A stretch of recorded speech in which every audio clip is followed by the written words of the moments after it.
down the road, I'll point it out to you. They've got outside toilets, which is not flushing. It's still the old manual system. Or you have lightning is just candles. There's no power. Okay, these days they've got access to power and access to flushing facilities, toilet facilities. But not so long ago it was an issue. People my age and a bit older will tell you, we had to queue or make a booking to get to use the toilet. Because one outside toilet in those years was 1 for 4 families. Which means if a family is 6 to 10 people, you easily have 40 people that's going to utilize one toilet. So at some point you better book it. After Sunday lunch is fully booked.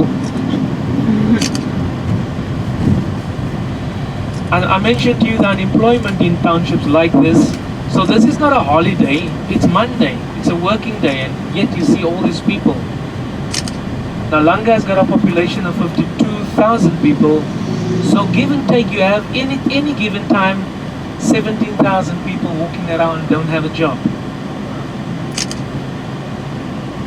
These containers on the left is not occupied, it's empty now, the government is going to take it away. But these are the families that moved into that complex just further down.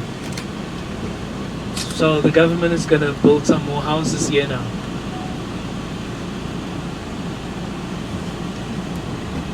So they were the fortunate ones that could move in before Christmas.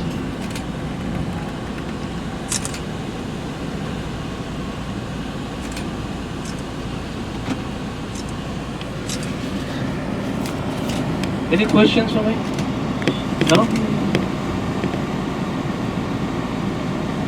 So there's no housing standards in There's Cape no Town. what? No housing standards. Housing standards? Right. In the United States, they wouldn't allow people to live in these types of houses. It would actually be against the law. Yeah, let me put it to you this way. Between 1950 and 1990, blacks, allow me to use these terms black, white and colored, please, just for the tour. So the majority blacks were treated as nothing, right? So they would barely minimum houses was built. The rest of them were forced to move into rural areas or remote areas. With the freedom, and now everybody's got freedom, they can now move to cities, they can move to areas where there's opportunities. But when they get here, there's no housing for them. So they're then forced to take open spaces and build this kind of stuff. That was in the period between 1990 and 1994, when there was technically no government. They were busy with the new constitution for the new South Africa. So a blind eye was turned on the fact that people can do this. So come 1995, we had 10 million people living in these conditions, right? And that was the time when Nelson Mandela, when he was head of the administration, said, okay, that's enough. It's against the law to do this. So technically, if you do this today, it's against the law. But these people are still, what's the word I'm looking for?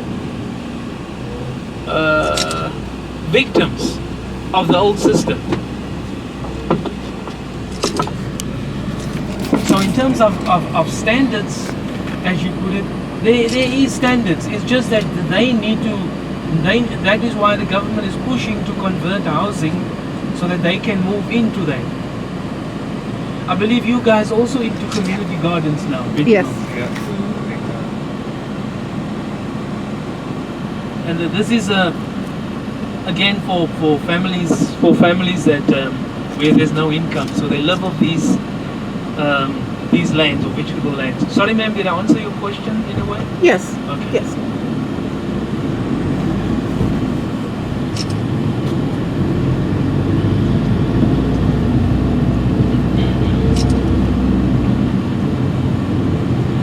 Okay, we only got an hour to do 3 things, okay? So we're gonna divide it into 20 minutes each. at this point where we're going to stop. We're going to stop, we're going to take a walk to the museum, and we're going to come back and visit an empowering center. But as I said, we either divide it into 320s, or we say we spend the last, whatever we got left, we spend at the information center or at the empowering center.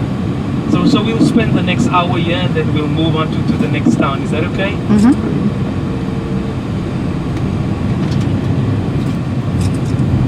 Who are the ladies in the uniform? Is it police? It's not the police. I just don't know. But it's not government. It's some form of, let me see.